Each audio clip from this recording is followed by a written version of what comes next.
Olá a todos, eu sou Catiana Laureano, sou neurologista, especialista em Doppler transcraniano e eletroencefalograma.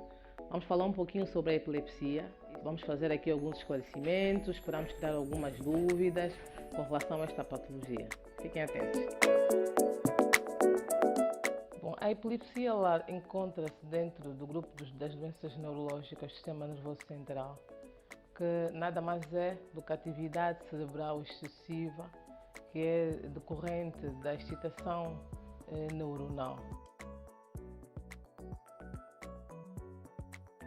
Olha, essa pergunta é muito interessante. A crise epilética é a presença de sinais e sintomas que podem ser caracterizados por abalo dos membros, mordedura de língua, relaxamento do esfíncter, ou seja, quando as pessoas urinam, pode ser do esfíncter vesical ou do esfíncter anal, pode ter perda de consciência ou mesmo movimentos faciais ou de um dos membros que podem ser secundários a diversas situações, que são na verdade situações pontuais.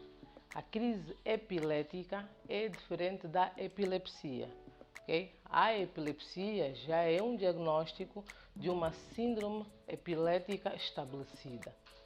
A crise epilética ela tem várias causas, desde intoxicações, uso de drogas ilícitas, abuso de álcool, privação de sono, traumatismos, um doente que tem um acidente de carro, que tem traumatismo crânioencefálico, este doente pode ter uma convulsão, uma crise epilética, até alterações metabólicas, doentes diabéticos que fazem uma hipoglicemia, ou seja, uma diminuição acentuada das concentrações dos níveis de açúcar no sangue. Estes doentes também podem ter convulsão. Uma vez corrigidas todas estas situações, o doente pode nunca mais voltar a ter crise, ok? O que é diferente da epilepsia, como eu já disse, que já é um diagnóstico, já é uma doença estabelecida. Olha, várias causas. As síndromes epiléticas, elas distribuem-se desde o nascimento, que são as fases da latência, né, os latentes, das fases pré-escolar, escolar, adolescência e vida adulta. Dependendo da faixa etária, as causas são variadas e até mesmo as causas desconhecidas. A história familiar, a hereditariedade tem uma grande importância, um grande impacto nas doenças, nas síndromes epiléticas. Okay? Uma boa parte dos nossos doentes seguidos tem história familiar importante de pessoas com epilepsia na família. Os sintomas são variados. Como eu disse inicialmente, nós temos uma cultura, ou as pessoas só sabem valorizar uma convulsão, uma crise epilética, quando presenciam aquele abalo dos membros, a pessoa ali a debater-se, com muita celorreia, ou seja, muita espuma na boca, aquele olhar revirado. Mas existem outros sintomas, são muito sutis, que às vezes passam despercebidos. Uma delas é, eu estou a conversar consigo, de repente eu fico com o olhar fixo, parada, chamas por mim, eu não respondo, e depois de alguns segundos eu volto e continuamos a conversar. E a pessoa não sabe o que aconteceu. Esta pessoa acabou de fazer uma crise, ok? Existem apenas o movimento de um dos membros, movimentos faciais, ficam a fazer os movimentos na face, isso também é crise. Pronto, o diagnóstico naturalmente, isso é uma suspeita, ok? Deve ser investigada, nesta orientação da investigação deve seguir este sentido, porque nós só diagnosticamos aquilo que nós suspeitamos. Olha, os principais exames para nós fazermos o diagnóstico das doenças epiléticas, de uma crise epilética ou da epilepsia, são o eletroencefalograma, que é o EEG. Nós colocamos um capacete com vários eletrodos a nível do cérebro e estes eletrodos têm a capacidade de identificar a presença de ondas anormais no traçado e que caracterizam, não é, a presença ou não da atividade paroxística. Os exames de imagem são fundamentais para descartarmos as lesões traumáticas, lesões estruturais, presença de sangramento, alguma coisa que possa estar na base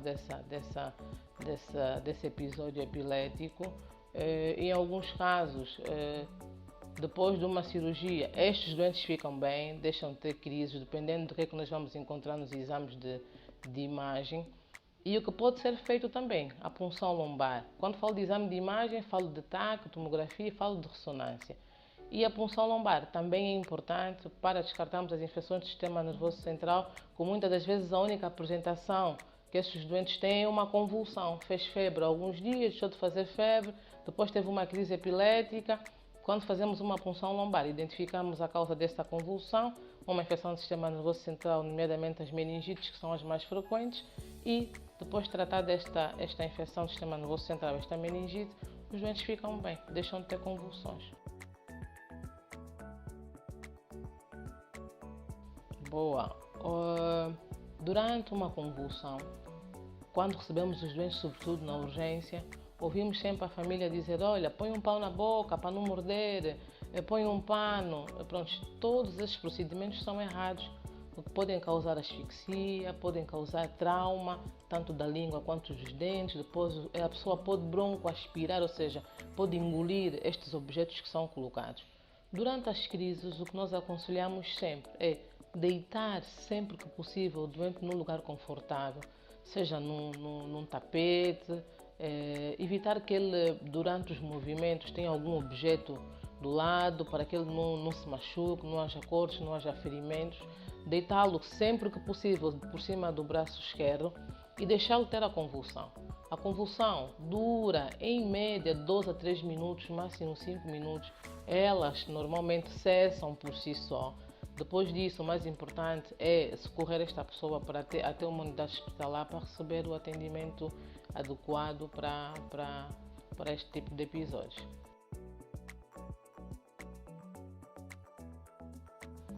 Bom, o tratamento mais comum, o tratamento naturalmente vai depender da causa. Identificada a causa, se for uma causa tratável, trata-se a causa, se for cirúrgica, faz-se a cirurgia. Caso contrário, manter terapêutica com medicação, os fármacos antiepiléticos, que são muito eficazes, que geralmente este tratamento, quando não funciona com monoterapia, ou seja, com um único fármaco, aumentamos a dose. Se não chegamos na dose máxima e não conseguimos controlar as crises, fazemos associações para aumentar o sinergismo, o nível sérico do fármaco e evitar que essas pessoas tenham convulsões. Para realçar aqui uma coisa importante, que os doentes que já têm diagnóstico de epilepsia devem sempre tratar todas as outras doenças que forem surgindo. Um doente epilético, se tiver malária, o limiar convulsivo, ou seja, a capacidade dele ter crises, mesmo sob medicação e mesmo com medicação ajustada, é grande. Se tiver uma infecção urinária, este doente é capaz de ter mais crises daquilo do que geralmente faz, que são uma crise por mês ou 2 crises a cada 6 meses. Então é sempre importante ir tratando as patologias que forem aparecendo, para evitar que esses doentes tenham descompensações. Por ano, no banco de urgência, nós atendemos em torno de 300, 360 pessoas com convulsões, que são socorridas na urgência.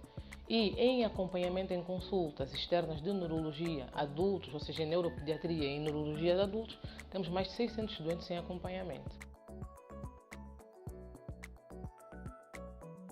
Não, ou seja, nem sempre. Durante os primeiros meses de tratamento, ou seja, teve uma convulsão, fizemos o diagnóstico de uma síndrome epilética estabelecida, estes doentes, nos primeiros 6 meses, que é o que comanda a literatura, devem ser vigiados, ou seja, evitar conduzir, se operam são operadores de máquinas, devem evitar, pilotos devem evitar, isso tudo nos primeiros 6 meses.